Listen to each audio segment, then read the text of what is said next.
Hello everyone. I'm not sure if you can hear me. Hello everyone. My name is RPG Slayer. Rather you call me Justin Mineo for... Oh, dang it. Give me just a moment.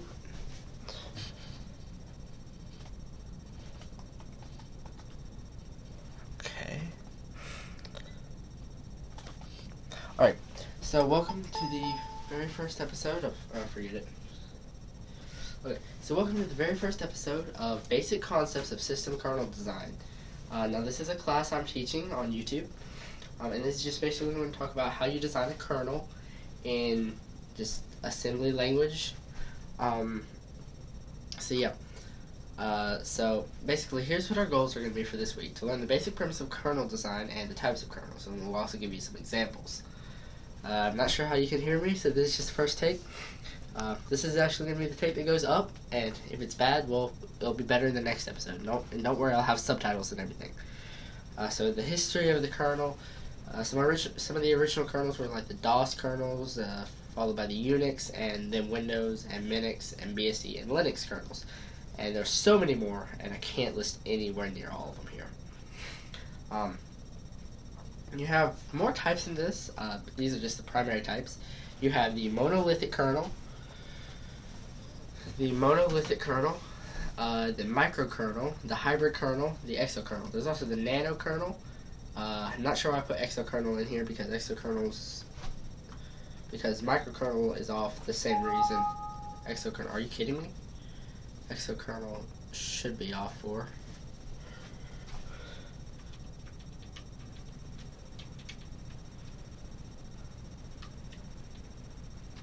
Okay. So basically the thing about monolithic kernels is that they are a kernel structure where everything works along with the main kernel and is hosted in one single sector of memory. Microkernel is basically one process is run in one area of memory, and further, more complex processes are executed in their own separate server bases. That's what we call it in the world of computers. Next we have the hybrid type kernel, and these are kernels that take advantage of both monolithic and microkernels. We have exokernels, which are kernels that have other extension operating systems inside each operating system. It's stuff, yeah. So just give you some monolithic examples. There's Unix, BSD, Linux, Solaris, SunOS. They're kind of the same thing, Solaris and SunOS. PC-DOS, MS-DOS, same thing. Let's give you some examples of some microkernels. LinksOS, L4, Minix, and Mach. Mach is probably the most known one, even though none of us probably know about it. But it's probably the most known one, and you just don't know. So here's some examples of some hybrid kernels. We have the NT Longhorn kernel, which is what's in Windows. We have the XNU kernel, which is what it powers a operating system called Darwin, and this Darwin operating system forms the open source base of Mac OS X, Mac OS 10, and it's basically and XNU is basically a mix of the BSD kernel and the Mach kernel. We also have the macOS kernel, the OS2 kernel, the BIOS/Haiku kernel. It was originally BIOS. Project failed, it's back up as Haiku, it's open source now. Dragonfly BSD kernel, it's a modified version of BSD running on a hybrid kernel. I was going to give some examples of exokernels, but there's very, very few of them, like 2. And most of them, and actually I think there's like a couple more, but these were developed and researched by MIT, and I'm not going to be listed in this class, but in my advanced class for kernel design and history, I will talk about that. Now we're going to take one example from each type. So we'll take Linux, Minix, and Mac OS. So something that I actually figure some of you will ask is, will we design our own kernel in this class? Yes, we will be making a simple macOS type kernel and operating system in this class, and it will take us some time to complete, which will make this class really long. Let's talk about Linux. Linux was designed by Linus Torvalds. It's a monolithic kernel, and it runs all the primary executions inside the kernel. Graphics, and the reason graphics are running on their own server is because graphics are not native part of the kernel. The kernel has nothing to do with graphics. It shouldn't have graphics. X Windows system is something totally different, and it's running its own X Windows server on a completely different scale, and which means that it's in an external server. It's still categorized as monolithic. Let's talk about Minix. Couldn't find a good logo, but it's devised by Andrew S. Tannenbaum.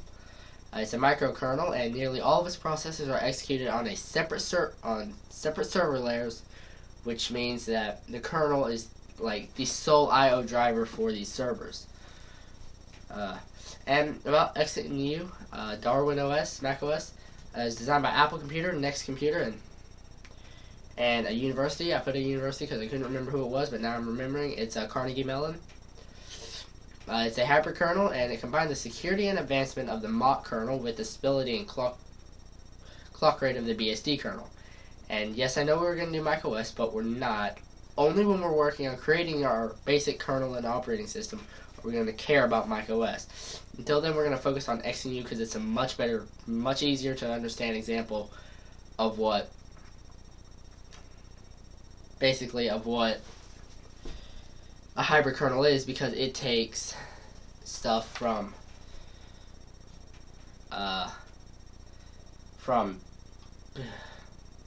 it takes a microkernel from Mach and a monolithic kernel from BSD. This concludes week 1 of this course. Make sure to answer the preliminary survey in the course description links, and also at the website in my Saois host, and complete this week's homework. I'll be awaiting them to be emailed to me at business@duocore.ga. So have a good day, and hope you guys learned a lot in this video, and if you couldn't hear me, I'll be looking over it, and I will improve the quality of the video, and try to get my setup a little better next time. I'll see you guys next time, and if you want to, you can do some studying on by yourself.